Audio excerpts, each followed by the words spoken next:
The Browns, when the trade was made official yesterday, came out with a statement, and let's take a look.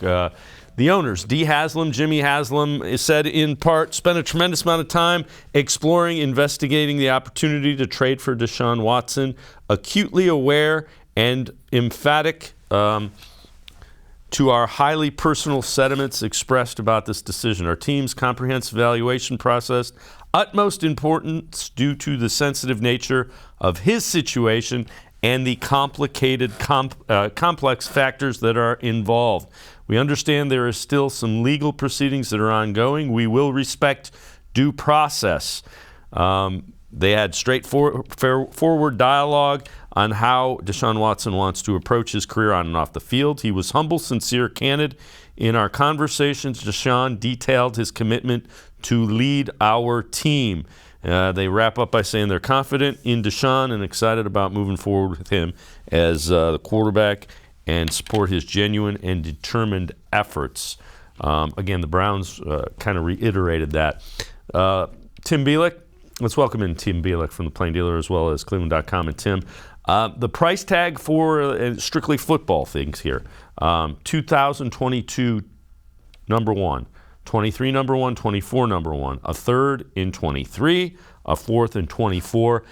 The price tag was not as high as you thought it might be. It is 3 firsts and a third and then a fourth.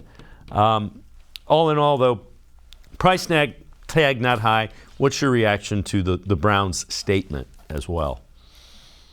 I think it's just, the things they kind of had to say, with regards to Deshaun Watson. I mean, this is a very, very, very complicated thing, with the 22 civil suits pending against Deshaun Watson. There's a lot there that's, still up in the air. Obviously, he hasn't been indicted. He was not going to get indicted. So that was why the Browns and the other teams pursued him. I think what's going to be important for the Browns and Deshaun Watson is how they can make sure that nothing like what happened in Houston happens in Cleveland. It's going to be a lot of things they have to work on to repair his image, to help, again, correct whatever behavior happened. But, from a pure football standpoint, you're right. The price is not too bad, especially when there was talk, it could have been players. It could have been Kareem Hunt if thrown in there. Denzel Ward potentially thrown in there. There were a lot of names being tossed out in the mix for price.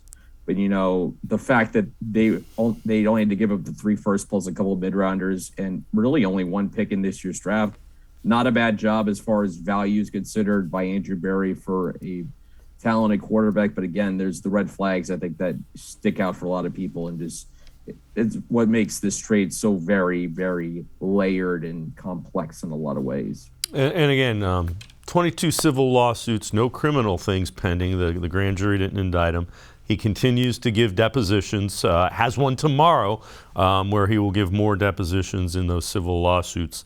And again, we can't tell you how to feel about this. It's a personal thing. Still, people working through it is the bottom line.